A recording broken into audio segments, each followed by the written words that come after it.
welcome back to Durian ASEAN. You're with Gowri. And anything can happen Friday. You're with Grace. with Grace. So for today, it's a Friday, of course, and we will be looking at arts, culture, lifestyle, and even sports. And today it will be sports since the Champions League finals is happening very, very soon. We have also invited someone to help us sort of deconstruct and also analyze the finals matches. And today we have Syed Adney in the studio with us, who is an ATM footballer, and ATM stands for Angkatan Tentera Malaysia, not Atletico Madrid. So let's say good morning to him. Hello, good morning. Hello. Good morning. Thank you for joining us today in the studio. No problem. So, Syed, maybe a little background to yourself first to our listeners. What do you do, and maybe which football club do you support? Yeah, well, basically, I've been playing professional football in Malaysia for most of my life, and at the moment, I'm on my second season with ATM, and we're having a slow start to the season, but we've had a long break at the moment, and we're looking forward to the league restarting again. So hopefully things will get back on track, and we're training hard for it. And as for the team that I support, it's Liverpool. And that's because you were born in Liverpool. Yes. I just got that. So how has Liverpool been doing this season? There's been ups and downs, but we didn't finish in the league where we wanted to, and also we didn't finish in the Champions League where we were, where we wanted to as well. So it's been a pretty tough season, but there's always going to be tough times. All the top teams are spending money, and they're getting the best players. So Liverpool have to start stepping up and doing the same if they want to challenge for titles. And what about Steven Gerrard leaving? How did that make you feel? Yeah, it's pretty sad, because I've obviously been following him since the start of his career, and I've also grew up knowing how he plays, his character, as being a captain for Liverpool for so long, and being at the club for so long. So it wasn't the best of send-offs for him. That he lost the final two matches, and especially the last match where Liverpool lost 6-1, which was for me the most embarrassing result for the whole season. And the only good thing that came out of it was Gerrard scored on the last game. So I'm hoping for better times ahead. They've got a long pre-season, so I hope they get some new players in which have quality to fight for championships. And when it comes to football, and when you talked about the quality, so what are the qualities that you're looking at when it comes to footballers? Well, there's a lot of different qualities from different players, depending on what position. So for me, Liverpool lack this season is defense and a striker. We don't have a proper good striker who can hold the ball up and score goals or bring other players into the game. That's what we lack. And then in defense, I think we've just been inconsistent, where there's been too many individual mistakes, where we need players who are more calm and who can guide the other players as well. So that's the biggest thing also as well. And also I'll put out there, our goalkeeper this year has not been outstanding. All right. Yeah. So do you foresee Liverpool buying a new goalkeeper? I would prefer us to get one top goalkeeper, because sometimes even if the defense is weak, if they have a great goalkeeper like at the moment Chelsea. I won't talk about Man United. Okay. Sorry, arch enemy. Well, yeah, Chelsea. They won the league because they conceded the least goals. So when you concede the least goals, then you're always going to score goals. So that's where Liverpool, for me, need to buck up. Is where goalkeeper and defense. Do you have a specific goalkeeper in mind that you think Liverpool should buy? Well, I don't think we can afford it. Okay. Yeah, well, you've got a lot of goalkeepers out there, but at the moment, all the top keepers are at top clubs. So I don't think a top keeper wants to come to a team that's not, qualified for the Champions League and not fighting for titles. So it's going to be difficult.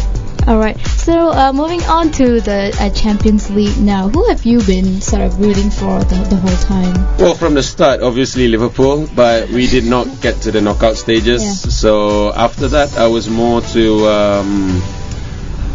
I wanted Manchester City to do well. Okay. But Manchester City had it tough because when they played against, I think it was Barcelona. Yeah. So it was always going to be tough for them to go far in the Champions League. But so far, for the final, I'm rooting for Juventus.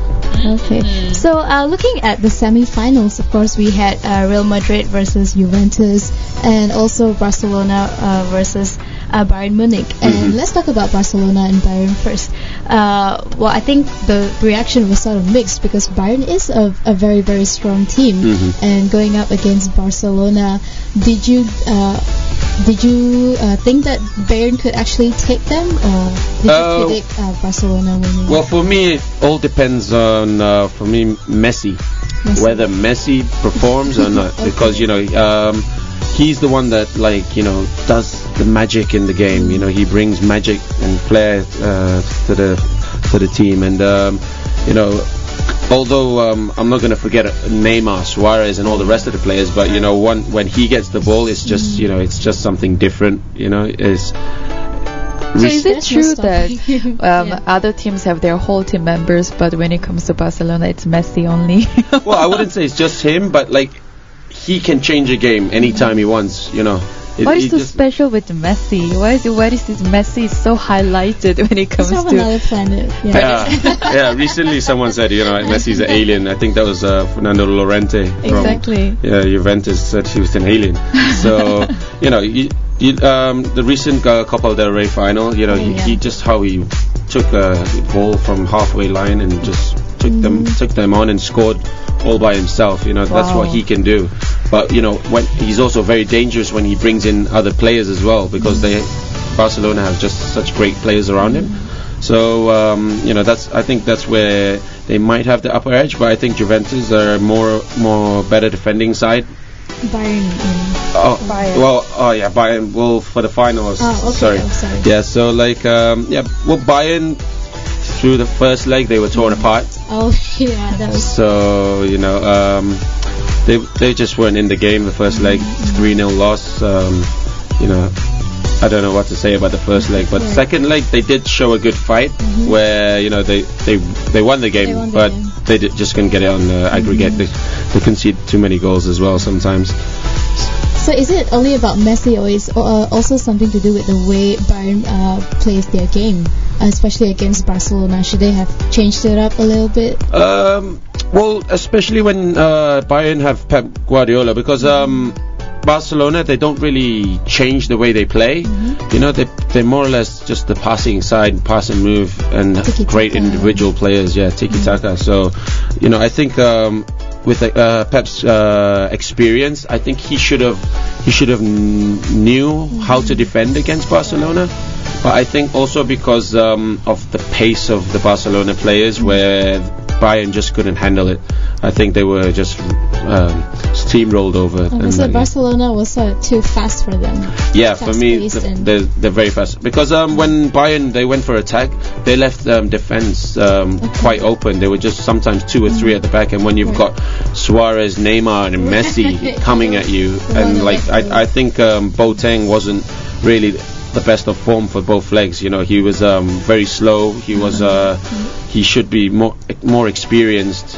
He had that infamous slip as well. Yeah, when he fell. That's the thing as well. It's all about concentration in the end for defenders. So let's move on to Real Madrid and Juventus. So the interesting thing about this is, of course, Juventus sort of kicked Real Madrid out, and they did it with Alvaro Morata. Yeah. Who used to play was for them. bought from Real Madrid, and he was not even starting for Real Madrid, and he was actually the reason why Real Madrid is out of the Champions League. Yep.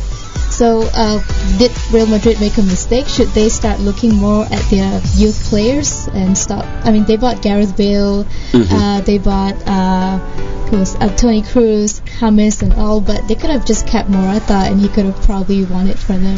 Well, it's a different story there, because when you've got such big name players around you, you know, you're always going to want to start with them. And as a manager, it's very difficult because these some of these players, you know, they're paid a lot of money as well, so they're paid to play and score goals. But you know, I'm not going to downgrade Morata. You know, no doubt he's a very good player and a very good finisher of a ball. But I think when you're in a squad like Real Madrid, it's going to be very tough to get in the first team. Like this season, Javier Hernandez, you know, he only played because Benzema was out injured. So, you know, when you've got players like Benzema up front, it's going to be very difficult for Morata to play. But, you know, I think he's made the best decision for him to leave, and, you know, it's paid off. You know, going to Juventus, you know, it's just been outstanding for him, you know, and now they're in the Champions League final. You know, he has everything to play for. You know, he can also prove Real Madrid wrong in a way. And speaking of Juventus, what about Juventus?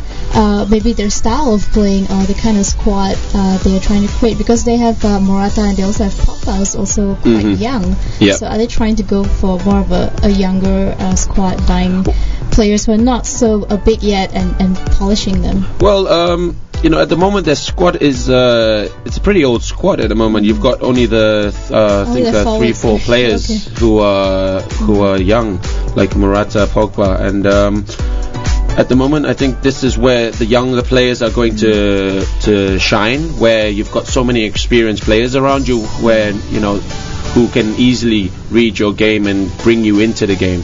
So I think it's always going to help when you've got players like Pirlo behind you, and then you've got Tevez beside Morata, and you know, Pogba is an outstanding player where everyone wants him at the moment. It's just about how much money can someone pay for him. So and also just Juventus defense have been solid the whole season, and I think you know, Barcelona are going to have a really big handful for them in the final. And going back to Real Madrid, I mean, yes, they did sell Morata, and that was one of the mistakes. But what other mistakes did they probably do? Because they do have a world-class team with them. And how did they actually lose out to Juventus? Because they won the Champions League last season. Yeah. Well, for me, it's about Real Madrid's defense. Okay. You know, going forward, they score too many goals sometimes, but defensively they always concede. So I think that's where have let them down this season. Where I think they need to invest a bit more in defense. They've had the back four for I think a very long time right now. But you know, when you look at they did win the Champions League with the same players, but you know, as a year goes by, some of the players get a year older and get, you know, lose a bit of pace. For me, Pepe, you know, he's a good defender, but he's not a reliable defender all the time. You know, there's just sometimes where he doesn't perform well. You know, he doesn't get along with the back line very well, his positioning or whatever. So I think that's where Real Madrid, for me, lack. And you were saying that they've had the defense for a long time, which is true, because it's always Marcelo and Carvajal and the same people over and over again. Yeah. But why is it that they don't realize that they need more defenders instead of filling up the front with world-class strikers and midfielders? Yeah, well, I think that's for the manager to think about. Yeah. Which manager?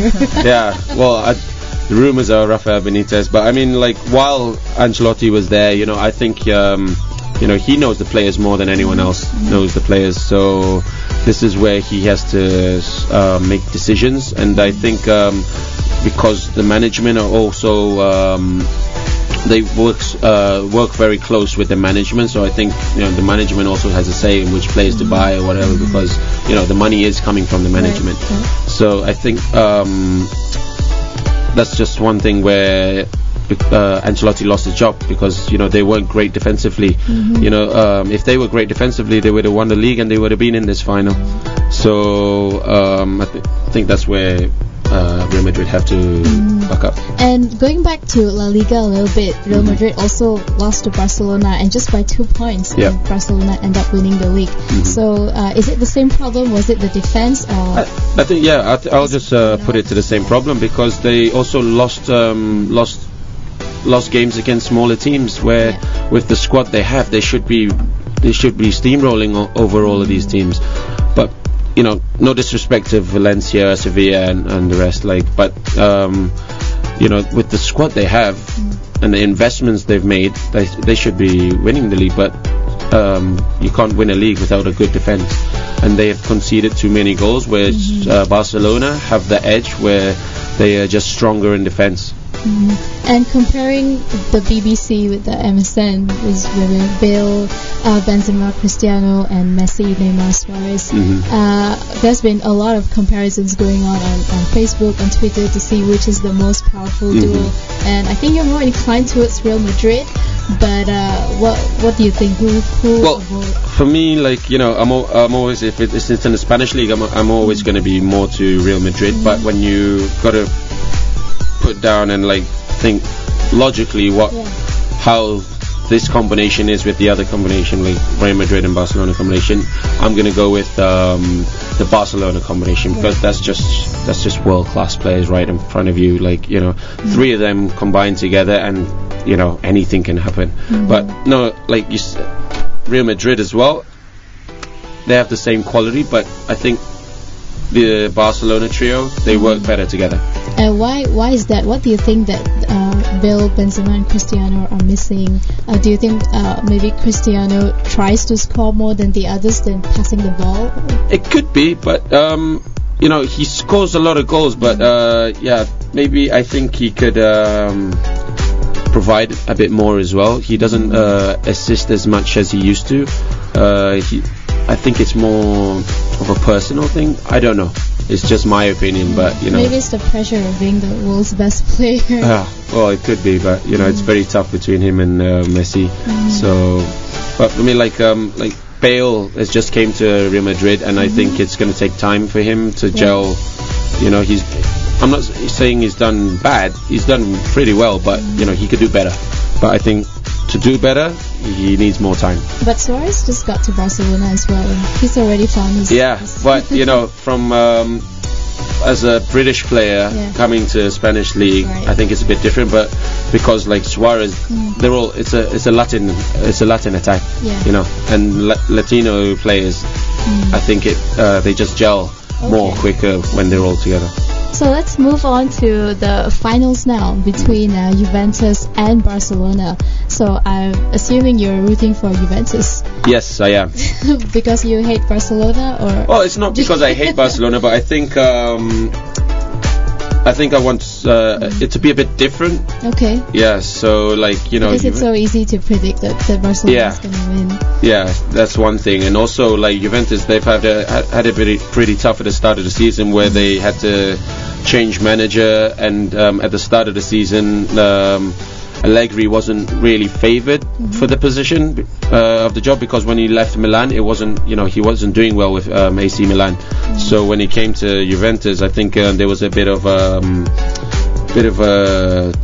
negative talk about him coming to Juventus. But so far in the season, from having the tough start to winning the league and being in a Champions League final, I think he doesn't have to say anything to the critics. Well, you mentioned that being on the top right now at the final, especially for Juventus, because nobody did expect the team to go up, right? I think so, no one expected Juventus and it's really something that they are gaining a lot of fan popularity at the moment.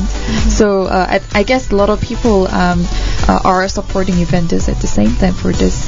Yeah, but they're not really an underdog, are they? It's just that no one really expected it's Juventus that will be in the final again. Because there's been so many teams out there who have invested so much more money than Juventus. Chelsea, Bayern Munich. Yeah, Chelsea, Bayern Munich, Manchester City. You got PSG. Those are a lot of top teams in the world of football. But for Juventus to come out and be in this final, I'd rather be an underdog in the final because there's more pressure on the favorites. Oh, exactly. But speaking about the tactical wise, do you think that Juventus has an edge against Barca, or would they have to change certain things about? Well, I think they're going to have to change a bit defensively because they're going to have to be more compact against Barcelona, because you've got players who can just play the ball through the tightest of situations with Barcelona. It's just sometimes fascinating to watch Barcelona play. And not saying Juventus can't play the same, but I think it's just normal for people to think of Barcelona and the way they play. But if Juventus get it defensively spot on, they have enough attacking power to go forward and score goals. So I think it's more about how Juventus defend against Barcelona. So do you think that Juventus should play attack or focus more on defense? I think it should be balanced. Okay. Yeah, I think they should be balanced, because you're going to a final. You've worked your socks off the whole season, and this is it. This is your moment where you want to be on the stands and be lifting that cup. So I think they might be more balanced, the defensive wise and attacking wise, where they have enough players to enough and experienced players to be in this final. So I think it's just more up to how Allegri just puts out his team. We're gonna just have to wait till the day. And what about Barcelona? All their players on form? They've just won the Copa del Rey. The moral is high. I think they're in another world at the moment, but they have to remain with their feet on the ground if they want to win this tie. And it's more to how long they can because they're very good pressing side. Once Juventus get the ball, they're immediately pressing for the ball. They want that ball back as soon as possible, and that's where I think might be the edge. I want Juventus to win, but then I'm going to think about how Barcelona are going to play, and it's so much pace in that team. On the flanks, in the middle, the way the body language of players, the way they pass the ball, you can get faked anywhere. You might think they're going here 1 minute and suddenly they're going the other side. So that's Barcelona, and that's never changed for a pretty long time. So I think the key for Juventus is to be alert at all times and just not let it slip for 1 second, because the moment Messi gets the ball, it's like... Well, you've also got Neymar there, so he's also really one of those kind of players. So if they can just contain these three players, Messi, Suarez, and Neymar, I think they'll be okay at the back. Okay, so we're almost at the end of our segment. So before we end, I want to ask you for your prediction. Where's your next? Oh no. Well, for me, I'm going to go for a 2-1 Juventus win. Okay. Grace? Oh no, don't ask me questions like that. Can I just say that they will go for a penalty? Yeah, that's the safest route. I think I would go for 2-1 as well. Juventus win. So hopefully they trash Barca. Hoping for that. So I can feel that you don't like Barcelona at all. Yeah, she's already saying. So thank you so much, Syed Adney, for coming in today and helping us analyze the finals of the Champions League. You're welcome.